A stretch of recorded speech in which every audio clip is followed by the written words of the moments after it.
Okay, I'm back again for this week. Sorry to mess of the hair. Just got out of the shower and putting clothes in the dryer. Today's video is going to be about the storyteller's lens, history as narrative.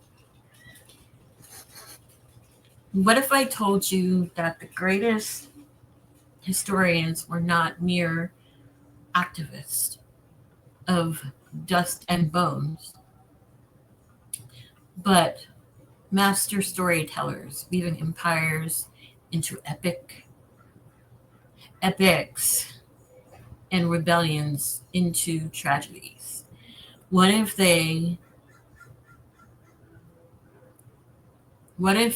very act of writing a novel, your favorite novel, were where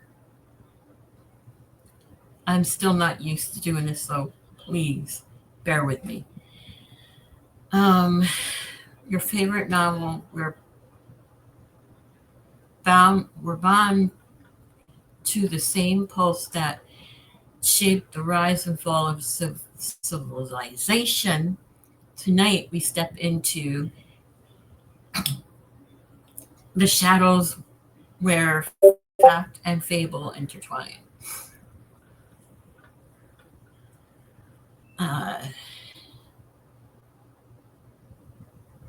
And uncover how history is not simply recorded but written into existence. So when I created this idea with YouTube, with YouTube ideas, I thought it was cool to go into it. So, okay, framing the thesis. History, we are taught to see as truth carved in stone, unchanging, absolute. But in truth, history is fragile, shaped not by events alone, but by the voice that dares to tell them.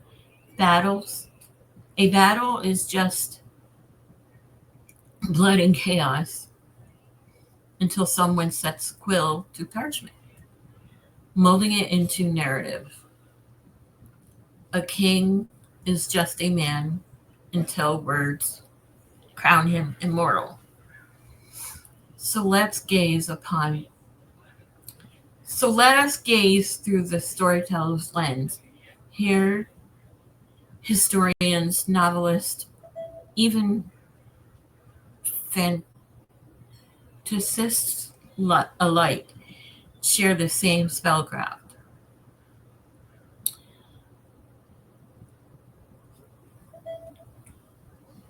Unpacking the narrative of history. Excuse me.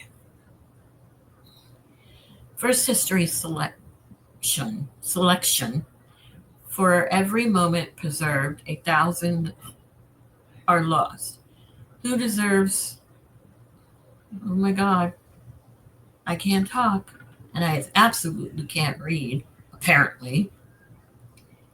Who decides which stories are worthy, which voices are silenced? Herodotus, called the father of history, filled his accounts not only with kings and wars, but with whispers and myths, beasts and wonders. Was he chronicling truth or composing legend?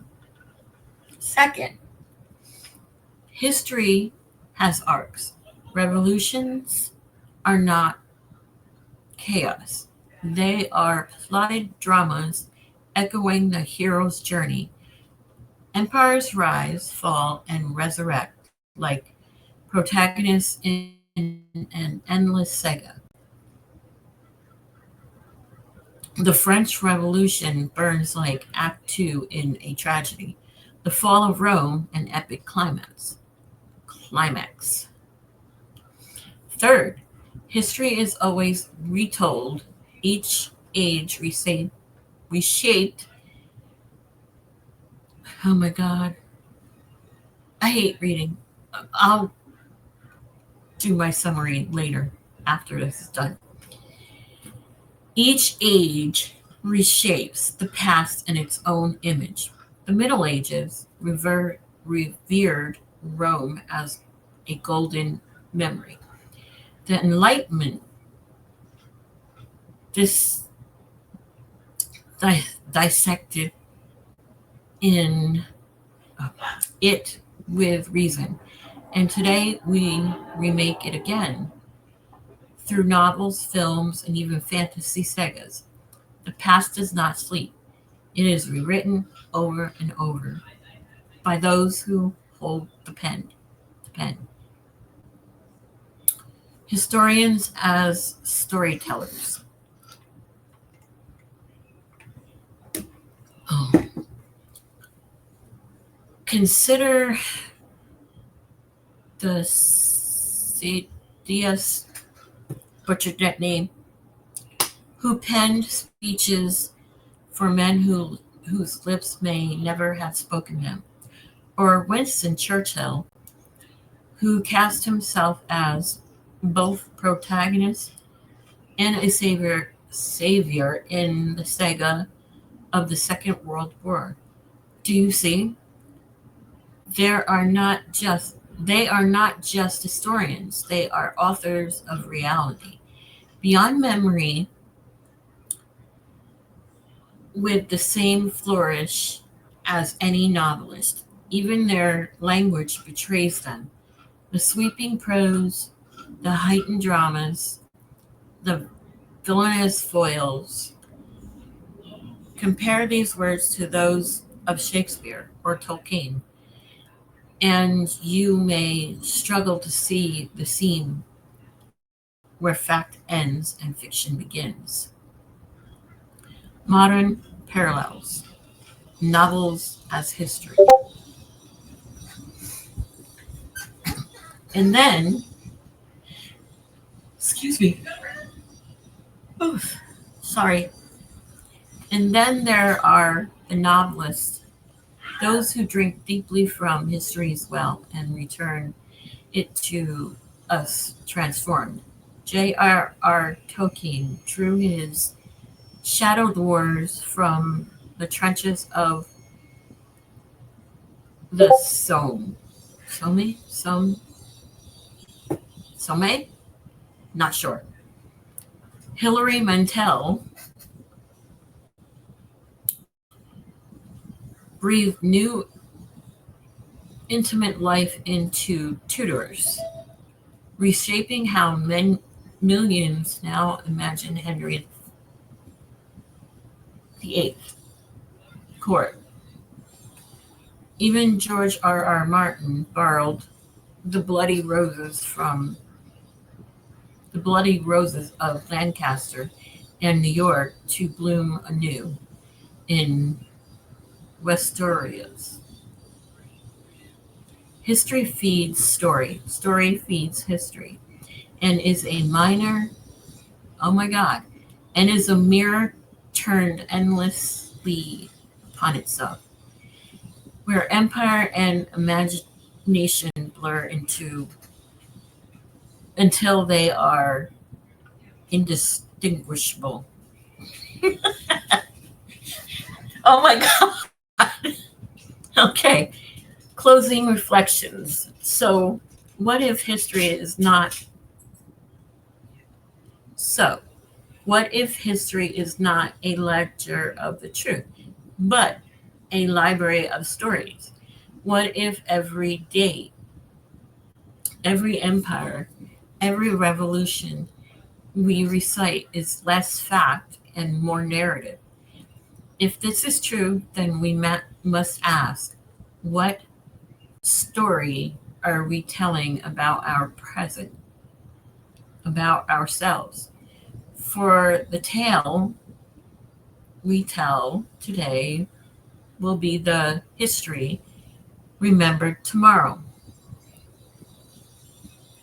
History is not simply recorded, it is written, and every word, whether ink on parchment or pixels glowing on a screen, carries the power to shape the world.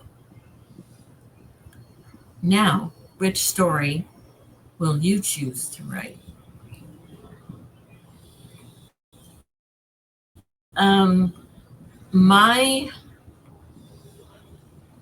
let me see. What I get out of that is history is storytelling, like it says. So when we write our stories, um, we write history and vice versa. History history is in our society as schools. My poochies come in. And sorry about the bed. I just didn't make it. I'm not feeling well. But anyway, history is told through our history books in schools, through our narrative, our research. And I'm in the middle of, uh, I like to genre blend, and my genre blend is dark, gothic, academia, urban, romantasy. That's a lot, but it fits. It fits me, and that's my narrative. And some of my books have a little bit of history in it, and not the history um, that I would have to research too much, because I don't like research. I hate research. So anyway, that is today's video. I will be back with another one